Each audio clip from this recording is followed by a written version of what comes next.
Scheisse, IQ, das hast du jetzt voll vermasselt, Mann. Jetzt können wir uns den Fall sowieso gerade an den Arsch streichen. Ja, echt. Hey, jetzt hören aber langsam auf. Habt ihr eigentlich gar nichts gecheckt? Ich meine, besser könnt ihr ja gar nicht laufen, Mann. Und wie darf ich das bitte verstehen? Das sage ich euch, wenn wir daheim sind. Dann tun wir nämlich zusammen einen bombastischen Plan ausarbeiten. Eins kann ich euch aber jetzt schon sagen. Wenigstens meint der Kommissar jetzt, wir halten uns aus dieser Sache raus. Und so haben wir unsere Ruhe und können einfach weiter ermitteln. Meine lieben Zuhörer, das ist jetzt gerade wieder einmal typisch Neil gewesen. Ich kann euch sagen, es ist nicht immer einfach für Maggie und den Benny. Wenn sie nicht genau wüssten, dass seine Einfälle zu 99% fast immer genial sind, würden sie ihm wahrscheinlich auch nicht immer einfach so folgen. Mittlerweile sind die drei bei der Chill Factory angekommen und dort erwartet sie eine böse Überraschung. Leck, was ist denn da passiert? Die Tür steht sperrangelweit offen. Verfüllt zu einem Büchermüsli. Jemand hat bei uns eingebrochen. Leck, du grosser Blumenköhl. Das ist jetzt aber ein riesen verfluchter Mist. Ich glaube, da haben wir gerade ein bisschen abgelust. Nein, und die ganze Einrichtung haben sie uns zu der Absicht gerührt. Das Kanapee und das Tischli, das Büchergestell. Alles umgerührt und die Sachen, die drin gestanden sind, haben sie rausgeschmissen.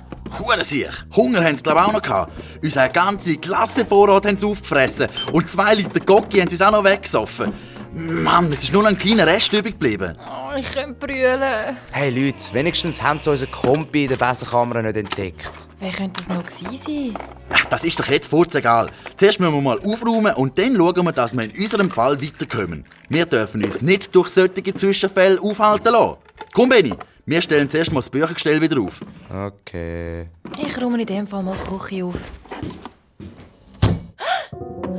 Neil! Benni!